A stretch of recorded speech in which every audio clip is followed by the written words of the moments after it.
Important है, हाँ समझना इस चीज को, इस क्वेश्चन को समझना। क्या क्या गिवन है हमको, P Q, P Q, M N, M N और R S. P Q, M N और आर एस क्या है, तीनों लाइन क्या है, एक दूसरे को इंटरसेक्ट कर रही है ना, एक दूसरे को ओ पॉइंट पे इंटरसेक्ट कर रही है। P Q, M N, R S intersect each other. पहले हमको जो क्वेश्चन में इंफॉर्मेशन दी है हम उसको नोट डाउन कर लेते हैं। X ratio Y equal to 1:2। X और वाई का रेशियो दिया है तुमको कितना, 1:2। दूसरा z equal to 90, z equal to दे रखा 90, ठीक है। फाइंड क्या क्या करना है, angle R O M, angle R O M, कौन सा एंगल, ये वाला एंगल, ठीक है। Angle R O M, R O M find, R O M, ठीक है, हाँ आर ओ एम हमको फाइंड करना है, ये वाला एंगल वाई वाला, ठीक है। Angle R O M find करना है। और P O R, P O R का है, पी ओ आर ए भी तो है, ठीक तो है। आर ओ एम एक वाई करना है, एक ए निकालना है, ठीक है, समझे। एक हमको तो वाई निकालना है और एक ए निकालना है। चीजें समझना, गिवन क्या क्या हमको, तीन लाइन इंटरसेक्ट कर रही, कौन सी, पी क्यू, एम एन और आर एस। दूसरा जेड इक्वल टू 90 दे रखा, एक आर ओ एम और एक आर ओ पी। अब हमने जब लाइन एंड एंगल्स की प्रॉपर्टी पढ़ी थी, जब दो लाइनें एक दूसरे को इंटरसेक्ट कर दी तो क्या होते हैं, वर्टिकली अपोजिट एंगल क्या होते हैं, इक्वल होते हैं, समझना जरा। लेकिन उससे पहले चलो सॉल्व करने से पहले एक चीज और निकाल लेते हैं हम।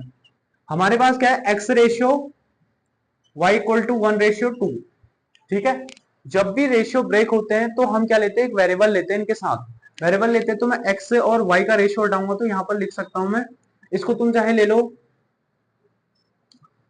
1r और 2r। आर हमने इनके साथ क्या ले लिया, एक वेरिएबल ले लिया, ठीक है, एक्स और वाई का रेशियो हटाकर। अब चीज क्या समझनी है, देखो जो एंगल पीओएन, एंगल पीओएन क्या है, equal to Z. PON equal to कितना है, जेड डिग्री, जेड डिग्री कितना है 90, जेड की वैल्यू कितनी है 90 हमको गिवन है, जेड इक्वल टू 90।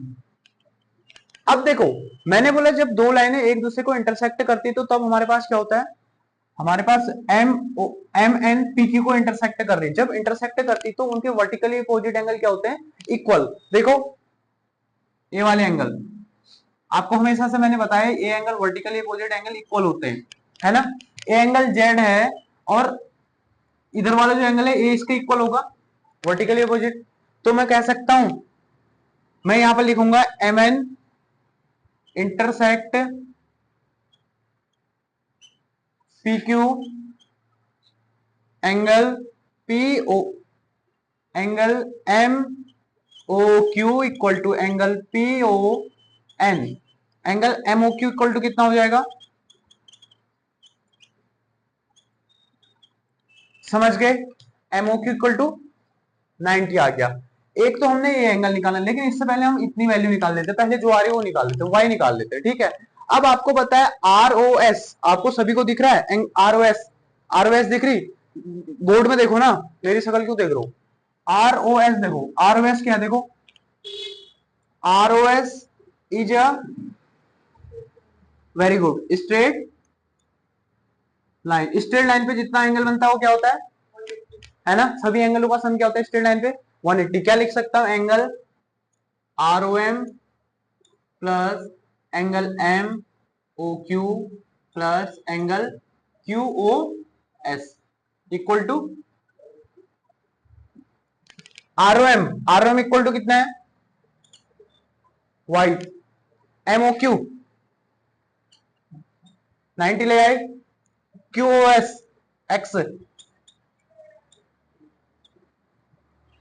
वाई की जगह क्या लिख सकता हूं 1r, आर 2r। एक्स की जगह क्या लिख सकता हूं 1r, और इस 90 को यहां भेज दिया, इस 90 को यहां भेज दिया, माइनस हो गया 2r plus 1r, 180 minus 90, 2r plus 1r equal to 180 minus. इतनी बात सबको समझ में आई, बहुत इजी है भाई। पहले स्ट्रेट हमने एमओक्यू निकाला, फिर स्ट्रेट लाइन की प्रॉपर्टी लगा दी, ठीक है। अब यहां पर 2r plus 1r 3r equal to 90 degree. देखो 180 में से 90 माइनस हो गया, 90 आ गया। r इक्वल टू 90 अपॉन 3, 3 बन जा, r इक्वल टू आ गया। अब r इक्वल टू 30 आ गया, x इक्वल टू कितना था? x इक्वल टू था 1r, यानी कि 1 into R equal to 1 into 30 equal to x की वैल्यू कितनी आ गई? 30 डिग्री। y की value, angle y equal to कितना था? 2r, 2 इंटू 30, 60 डिग्री आ गई। ऐसे ही अब आपको y की वैल्यू पता चल गई 60 डिग्री। अब हमको निकालने ये वाले एंगल की value, angle R O P की value, angle R O P या पी ओ आर की वैल्यू, है ना। एंगल पी ओ आर की वैल्यू निकालनी है। अब आपको पता है M N is a straight line, M O N is a straight line, here R O S is a straight line. हमने यहाँ पर क्या लिखा था? देखो आर ओ एस हमने ये मेंशन किया था, वहां से हमने एक्स और वाई निकाल दिया था। सेम दैट एम एन से हम निकाल सकते हैं, M O N is straight line, angle M O R plus angle P O R plus angle P O N equal to 180 degree. सबको बात समझ में आई? अब देखो एम ओ आर कितना है? M O R equal to Y, Y equal to कहां गया? वाई इक्वल टू, ये तो एक्स था, वाई था ये तो शायद, हाँ एक्स है, वाई इधर है, हाँ Y equal to 60 degree. P O R, P O R find करना है, P O N, P O N 90। आई बात सबको समझ में? 60 और 90 कितना हो गया? 120, 120 नहीं 150, है ना। Angle P O R plus 150 equal to 180, angle P O R equal to 180 minus 150, angle P O R equal to 30 degree. इसका सॉल्यूशन है आपके पास। आर ओ एम हमने निकाल दिया, आर ओ एम कितना था? R O M, R O M Y, Y equal to 60 निकाल दिया, और पी ओ आर ये निकालना था, ये हमने 30 डिग्री निकाल दिया। इक्वेशन कंप्लीट हो गया। ठीक है, आई बात समझ में? ठीक है, इसको नोट डाउन करो आप सभी लोग, ठीक है। नहीं आया तो मेरे को फिर पूछ लेना, कंप्लीट कर दो उसको।